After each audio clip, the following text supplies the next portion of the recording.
Amen. So, ay, nindot kayo no, taligsik. Kay makita gud na ako tanan ba, why na dito, naagyo tanan dire. Wow, lamiya sa gibuhat sa Ginoo. Amen. Thank you, Lord. Amen. Kinsa may excited nga makapaminaw sa pulong sa Dios. Hallelujah. So ato magawali nanigikan sa layong dapit. Din ako, gayon ako tawagon si Brother Jojo Dumaran. Ay, maturan. Si Dumaran, igagaw, hindi, igagaw. Praise God! Amen. Musinggit ko siguro kay umbot unsay ako tsura. Nakapanood live wala. May na akong tiil akong nabrasan ganina. Tigan yuta. Thank you Lord.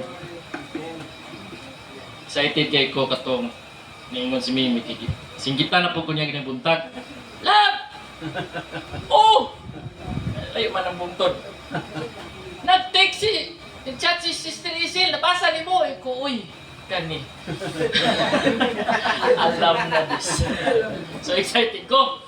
Amen. Tibok adlaw adyo ko pati ang kaluya kay excited ko. So nagandang po og mga tema so akong yan po nga kung sa pilion si Ginoong tema. Unya ingon ako, sige kay giplano man gyud namo nga mo-appeal gyud sa OC karon kay dugay-dugay na po niwa kababa.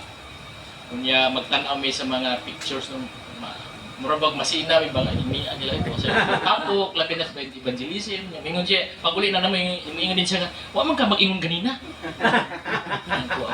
Sige lang. Sige lang. Nya karong hapon kay si Taloy among gibuking daan nya wa ba abot alas 3 na. Murag action ko balaka.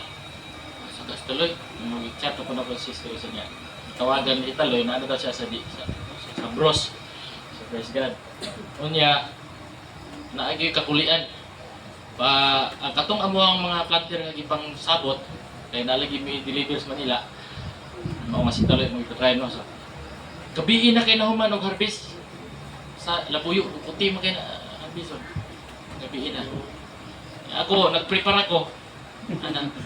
Diha pagkas lumisan naghahuka na si Mimi. Siya nga kauna. Yan na. Silang Taloy sige karga dito sa likod sa pick-up niya gabi na. Siya nga alas 7 bayahang usi. Pagtan-aw na ko alas 6:22 na.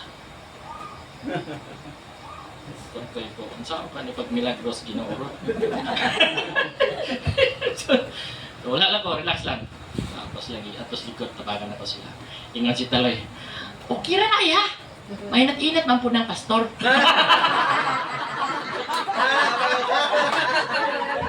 Ingat ko tama, no? Kaya mag-praise and worship, ha? Unya, mag-testimony. Siya, alas 8 ka na, kapin. Nahupay ko na nga ako ang dughan. So, ingat po. Okay, go! So, since si Taloy nagdalag motor, ingat ako, dito na ta sa G-House, Loy, niya, ako'y drive. Di, siya, sige kuya, tol, convoy lang ko. Okay. So, paspas po ko, yun. Paspas ko ko. Pag abot na mo sa bato, na yun ka ng anak, nakikita ng bato, wala na i-break. Kaya nag-init naman ang drum. Pero hinay lang akong dagan. O kaya ino si Mimi na wala na i-break.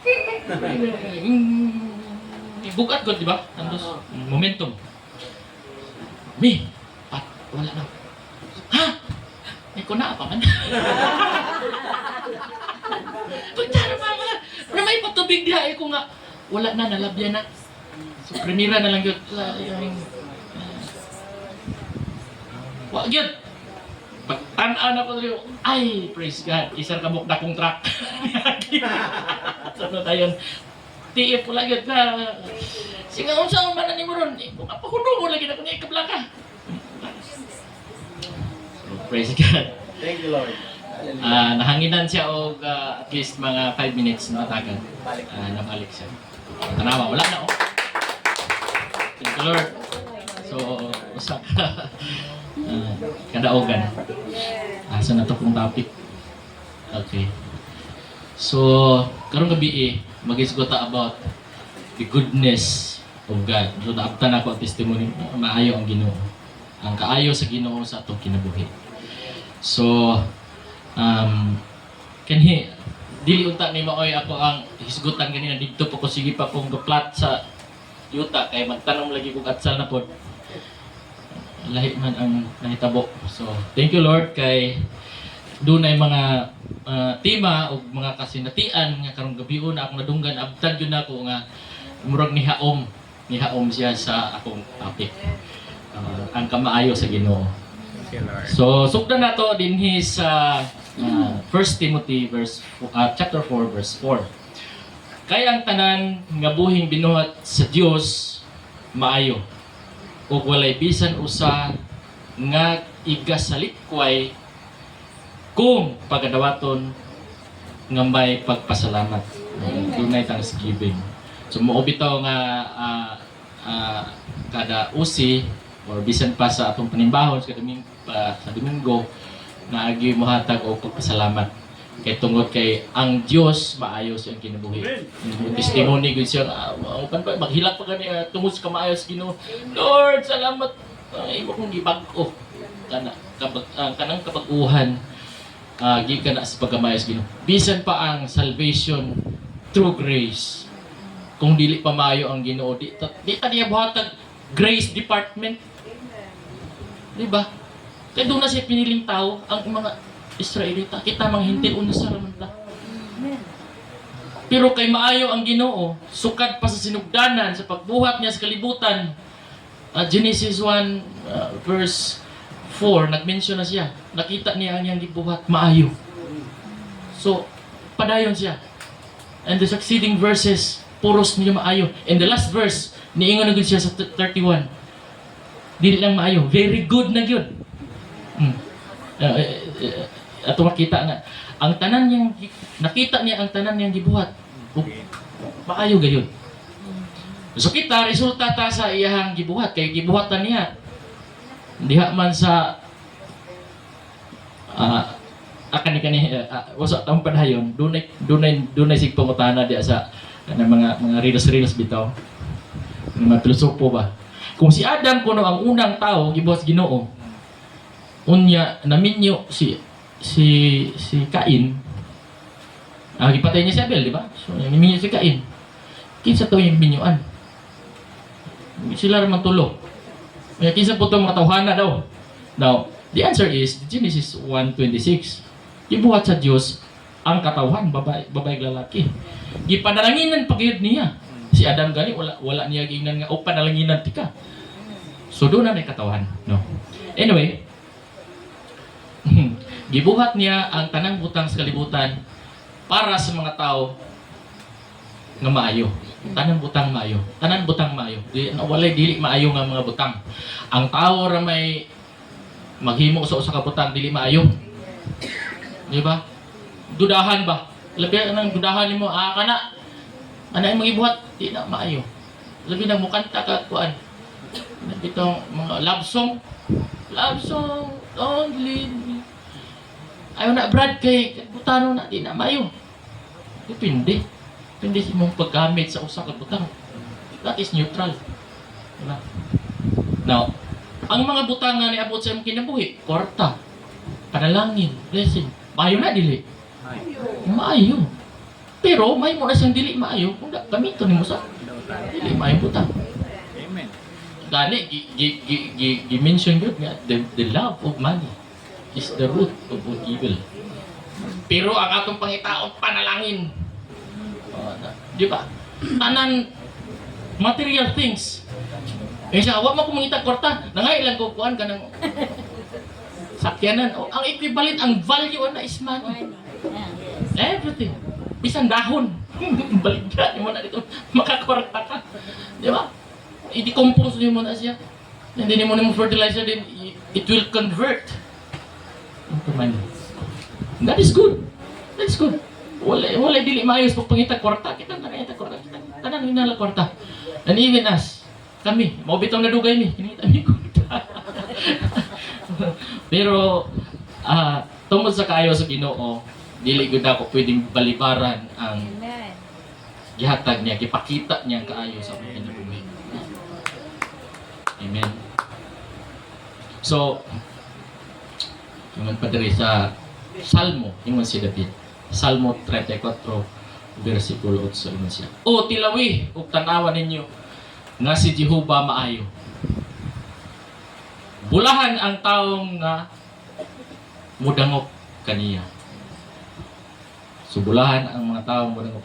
So ang mga tao nga katong dili mudangop adi ito mabulahan. So kita nga nidangop sa Ginoo ang Jehovah, mabulahan ta. Kay naaman sa Ginoo ang tanang kaayo. Ang tanan nimong gihuna-huna naa na sa plano sa Ginoo. No? Maayo man na o dili. Mga bitaw nga moy ka nga lami ang ta mo kan pero di na lang. Ay ngano kabalo man ka nga dito maayo. Ano? Lami ang ta pero di na lang. Kabalo man ka. Guilty man ka. Mao bitaw magsigitag attend yun sa buluhato sa Ginoo, magsimba at ani osi panagtapo paghiskot sa mga butang nga maayo kay guilty ta. Kita ang mga guilty, kita ang mga tinuod nga Kristo na guilty ta sa pagkamaayo sa Ginoo. Di ba? Guilty ta ana. Nganong dito magilty? Nganong guilty ta? Or buy-buyon ka. Di ba? Oh, guilty ta.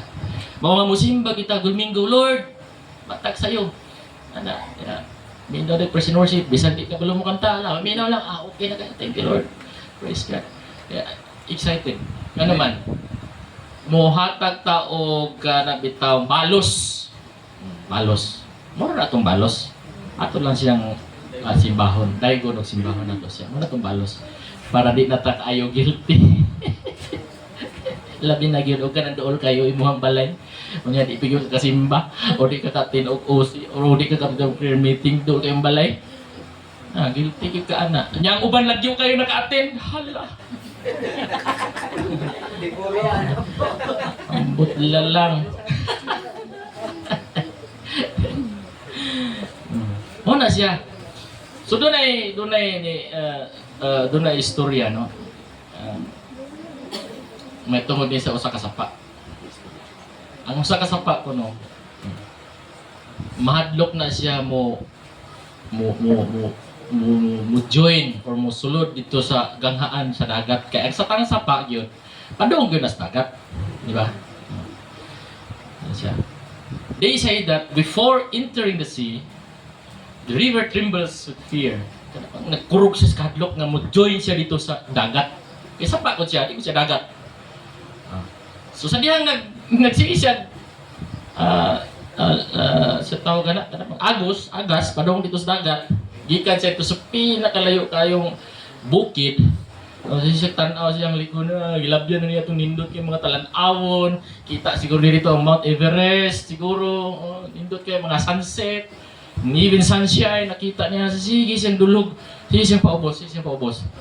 Kanya, murabag ka na bang nawili kayo siya nga. Di na siya pwedeng makabalik. Dito, yan lang itong agian niya, padugid siya sa dagat. Nung saan na lang kaya anak ko ni. Kung tuan ako dito sa ubos, doon lang ako sa dagat, lamyon ako sa dagat. Di na ako masinati ang beauty sa usa ka sapa. Kaya maagi naman siya. Ang mga bato nga magkanaas, kumagi, wala na. Tuan na siya sa dagat. Now, pag-tanaw niya, dili na siya, murag, imposible na gito. Ang sapa, di balik. No? Wala isa pa, paano? So gina. Sa dihang napansin niya nga di wala gid siya gahom na mobalik pa ni atong iyang nasinatian nga kaayo, mga kaayo, mga nindot kaayo mga experience niya along the way. Sige siya agi siya mga syudad, bukid, mga pangpang, nahimo siyang falls usahay, nahimo siyang linaw, agi siya sa dakong syudad, gibuhatan siya tulay, barko magi siya. No, di na nito ma-experience siya. So, walay laing mahimo ang sapa, kundi iyan lang yung dawaton. No? Dawaton lang yun niya, mo-join good siya sa dagat. Tubig siya dito. Wala gyud sila choice. No choice. Bisan pa mo divert siya tos gamay kanal. Apa daw ko gyapon na dito. Sa dagat. Abot siya dito. Now, because the only because only then will the river know that it is not about disappearing into the ocean. So, iyahang na pamalandungan nga kada bitong dili lang na siya usa ka butang nga angay kahadlukan nga mawala siya sa usa ka sapa unya mo join siya dito sa dagat. Kaya nga naman, pag join niya dito sa dagat, dito niya na feel nga dagat ko dako pa day kay siya, daghan pa siyang matuan, daghan pa siya makitaan. And the more siya powerful, and the more beautiful it is. No. So sapa, di siya kakitag sandbar. Pero kung dagat na ay sandbar, sa sapa, walay mulmul, walay parrotfish. Sa dagat na. And there's so many things. Pag yun, ang sapa is limited lang. But the ocean is, murabag, ito pag-ibig niya ma-experience siya kung unsa pagid siya as tubig. Tubig na maguna sila. Diba? Ang bottom line na is tubig lang na sila.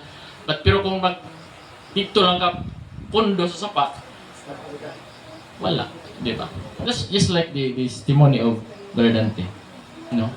Wala siya mahadlok mo kawas dito sa iyang amo. Yung trabaho ko na. Diba? Ang uban mo itag trabaho. Ang uban mo kawas trabaho. Wala siya mahadlok mo kawas. Nga naman. Kabalo siya nga naapagid dako pag yung iyahag pag yung makita. Iya pag yung madawat. Ano man? Dako man kay siya pagtuos Ginoo. Kanang imong pagtuo bro. Tinok na. Ang wa na lang gyud nimo tuuhi isa na lang nga mahimo kang pastor. Di ba? Ako kaniadto Balik ka sa oh. Ako kaniadto, usa ko ka terminal operations officer sa Pantalan. So, nindot kay ang trabaho nako, no? Officer. So, siyempre, officer ka, sir yun. Sir, tanang ano, sir. Hantod nga niabot ang panahon. Dugay panahon ng officer na So, niabot ang panahon nga dunay ang mati ug ang malalag walay officer. Yeah. Daghan mi nga mga official nga gipilian ug gani ako ang pinaka-last nga ilahang gi-offeran kay gi-offer nila sa uban. And then those officers rejected the offer. Dili sila kay layo ang mati. Unsay naa sa mati? Uway barko. Siyempre kami naanad nga sa Davao daghan dagkong barko. Dagko hatag. Dagko hatag foreign, no? Ano mga international nga mga barko. Lagay. Malalag. Wala. Gamay kay nga port. Unya unsay man may naa dito. Bangus.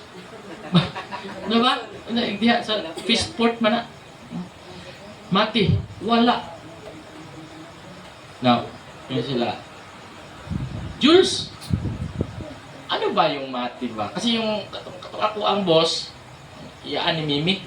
Yung boss na mo, hit na mo, sila ba? Babae. Jules, ano ba? Gusto mo ba ng mati? Mati? Bakit? Anong meron sa mati? Hindi kasi kailangan namin ng tao doon ba? Kasi dahil kasi. Babae, dahil kasi. Okay! Okay! Sige! Instead, mawili ko sa Davao kay ang pangorta daghan. Matiwa. Sige! Alam ko, sige! Fine. Para sa man. Okay, I will make an SO, special order. Okay, sige. Then, meeting mo sa mga official. For the first time, nag-join ko og managerial meeting. Hala! Ano may akong itubag diri. So, wala lang. Wala ko kung lang pumuntan. Thank you God. Okay, nahuman ang meeting. So, niabot ang akong special order. Okay? This is effective November 28, 2019.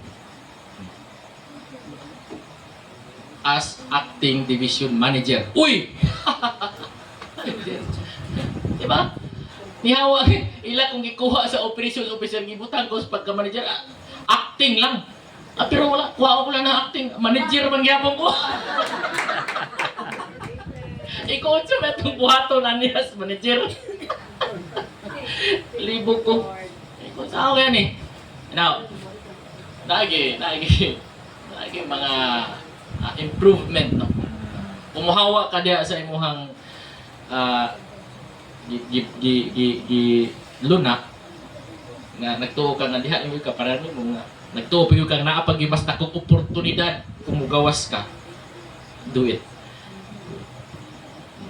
Labi na kay kauban na to ang Ginoo pirmi. Wa gyud tay kahadlok. Ita mahadlok nga ita pakanon. Pakanon dako sa balay pastor yo nangangayon. Hallelujah. So the thought is ang sapa nahimo na siyang dagat. No. All things are passed away. Behold, the things are new. So bag-o na siya ang sitwasyon. Kita igsoon inana puta termi. Dapat ay dili ka pabilin sa kanang simba lang ka dito, ya kung uli. Simba, uli. Sa wali pastor. Ambot pa. Kalimot mo ko. Nakakita ba ko, lingi-lingi ko tong last Sunday. Nakakita ko na natulog. Mura butog ma tong istoryang pastorali. Ingon pastorali. Kabalo pa mo nga nagagbo ang Ginoo kang nyawa. Nagpahambugay sila. Oh. Niingon ang Ginoo. Kanang nasa simbahan nga ako kay simbahan ako anak tanan. Nauho na niyo nang yawa.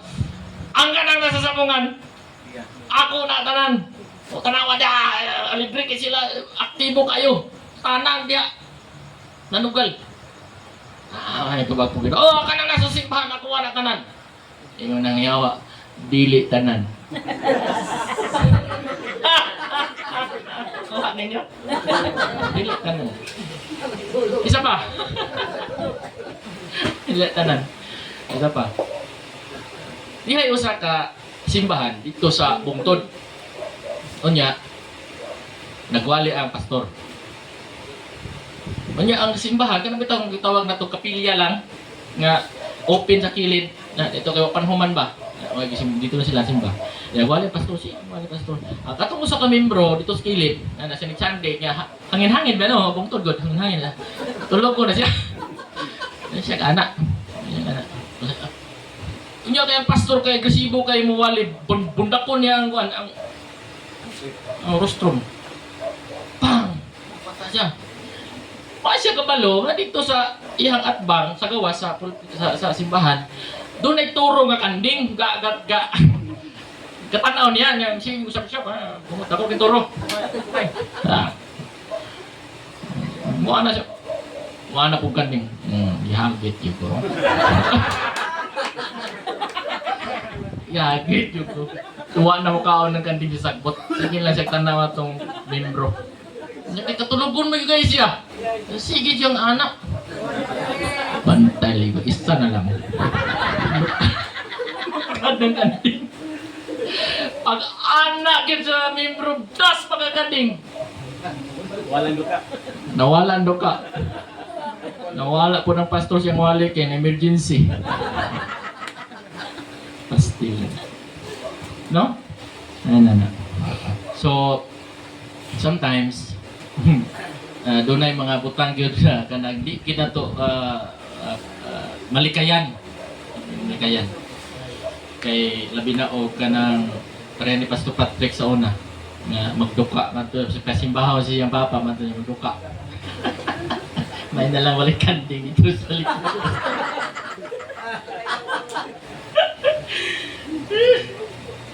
Anyway, ang uban, ang uban, mahadlok na mobalhin, mahadlok mo join, labi na ka ng mga unbelievers, imong walihan, Brad, diritak sa side sa Ginoo kay natin ang tinuod nga kalipay. Maguna-una na ako, so may kalipay na sa Ginoo. No, kasagaran. So may naading inang isalahan bitaw nimo og kanang mga goodness of God. Dili nila masabtan kaya unsa kunoy naa diha. Labi na kanang naagid sa dili maayong binuhatan ng mga tao. Dili nila masabtan. Di ba? Pero kita hang naa sa pangalagad dapat dili na ta parehatong giwali ni Pastor Dani. Alabaho na si Bunjing ba? Nako na kay tao niya. Anak di apon, ka nang babiron. Way tubo, di ba bro? Sama to mo hangyang puan din mo. Unsay maampo di ba bro? Nga mo tubo na sa pangalagad. Anyway, magampo ta nga panalanginan sila niya. Mabati nila ang gugma sa Dios kung ang kaayo sa Ginoo. Kana bitang ma-open ang ilang salabutan nga ang tanang kaayo nga ilang nadawat gikan sa Ginoo. Amen. Ang uban man gud kay tawag na Ginoo anak bitang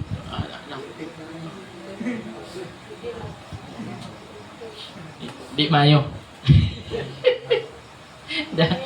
Ako bitaw nag-reels magiguan na pagto nagsugod ko reels Domingo. Agni ko nga manimbata. Nang gini mo comment nagkakay ko amigos ko patagan puro mga choy mga nadia kailayan.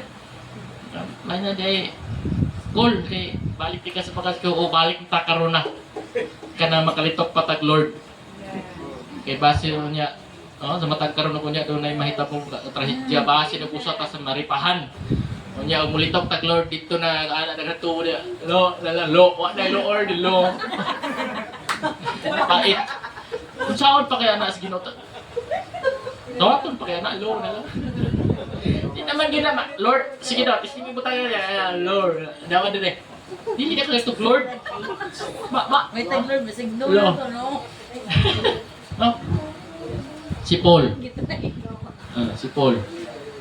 Ingon siya sa Philippians, chapter 1, verse 21.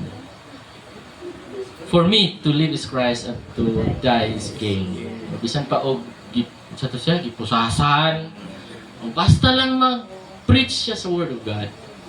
Muna iyang kabilin. Paakat yun ako nila. Basta kaya na ako ng Kristo. Praise the Lord.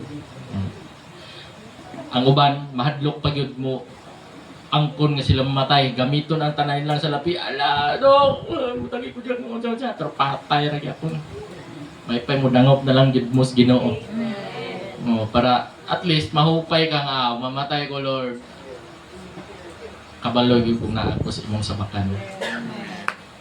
Bro, gari makatunog kita sa balayang bulawan, no? Andaman gid biya ta dito sa langit. Do not let your heart be troubled. In my Father's house, there's so many rooms. Anya kanang mga balaya, mansion. Mo bitaw akong tatay, no? Kato kong tatay kasi nakaila. Nga yung uban na siya sa kuha kay nag huna-huna siya nga makasulod sa katong balay. Dito to siya kuan pastor, dito to siya murag na open kato bitaw ningon ko nga kato sila dingan nga 4 square. Kung giuban man ako sa dito sa simbag-simba. Yang ang wali sa pastor, isa man to sa na-mention sa pastor nga kita giandaman tag balay nga mansion dito sa. Wa gud may balay. Ta ako tatay nani nang rimtala na kay wala. So dito indot ay dumno. Kaya dito sa langit na atay dagkong balay. Oh, nasa uban ta simba. Praise God. Amen. Nasutan ng butangan ng itabo diri sa kalibutan. Nahitabo na tungod sa kaayo sa Dios. Amen. Ang atong maayong panglawas. Bisag di ta maayo kayo tsura. Pero maayo itong panglawas. Makakatawa ta kana bitang pinasahi nga kana ang joy gikan gyud sa kanang hinatag sa Ginoong kalipay. Makahimo ta pagpasaylo sa ato ang isig kaingon. Sige na lang. Napay isa. Sana apa ko sa gobyerno. Naghimo na ko memorandum nga kaning mga tawhana kinahanglan mapitulit gumikan kay na may presidential decreto manghulgot pa ko itong bersikulo target gito nila. Pag abot dito sa ako ang head, ay, huwag ganyan! Bakit? Kailangan natin gumawa na ganito kasi ganito. Ay, sige na lang, good. Uy. Muna ang Pilipinas, hindi. Dapat lang, uangat pa ba? Kasi binana mo na sitwasyon nga, kailangan na gid nimo pitulon. Kaya naagod ka diha, ikaw gud ang authority. Pero napagay mo bara, ayaw na lang. Tungod sa politika. At siguro gisungsungan to mas dako-dako dito. Ingon anak. Now, so ingon ako, sige, gusto ko. Pero ako dili ko gusto. So, nagpasalamat po ko sa Ginoo kato gihimo to sa Ginoo ngayon ato kay para po nga iya kong mabalik sa ministry. Amen. Kaya kung wala tong mga butanga, di kita magkita ninyo. Di ko kailan ninyo. Di ko kailan ninyo. No? Manaman, naara ko dito niya, ang kwarta murag kaulan, ang kwarta 20. Bisag natulog ko na yung tawag, Sir! Nana diri! Matulog sa ako, uy! Mangawag ta dito, Sir! Oh, sige, tako kayo sa una. Tako. Ang sa titimay sa nagka-prosper ka? Unang tiyan, tako. No? Dili ko maingon nga dili to maayo. Maayo to siya. Maayo to siyang experience siya. Sa usap ng Kristohanon nga na-derail. No? Wala ba na nasubay sa maayong dalan. So usa na lang to siya ka-experience siya nako. Wala na to mangbutang katanan. Wala na hurot. Ug karon naghimo na pud og bag-o ang Ginoo. Naghimo siya bag-o. Nakita gyud nako, nakita gyud personal. Nawala to tanan ako, tanan. Pati pamilya bungkag tungod sa kwarta. Pero praise the Lord kay iya na pud karon gibalik. Hinay-hinay lang noon. Hinay-hinay lang. So, ang kaayo sa Ginoo dili gyud masukod. Ang grasya lang daan kaayo na sa Ginoo sa tuwa. Okay, kung di pa mayong Ginoo sa tuwa, di ta taga-grasya mo tungod di ta taga-grace department, walay grasya nga department. Di wala na sila pasagdi na. Muna ang kaayo sa Ginoo. So, Pastor, dili lang ko to. Thank you, Lord. Glory to God.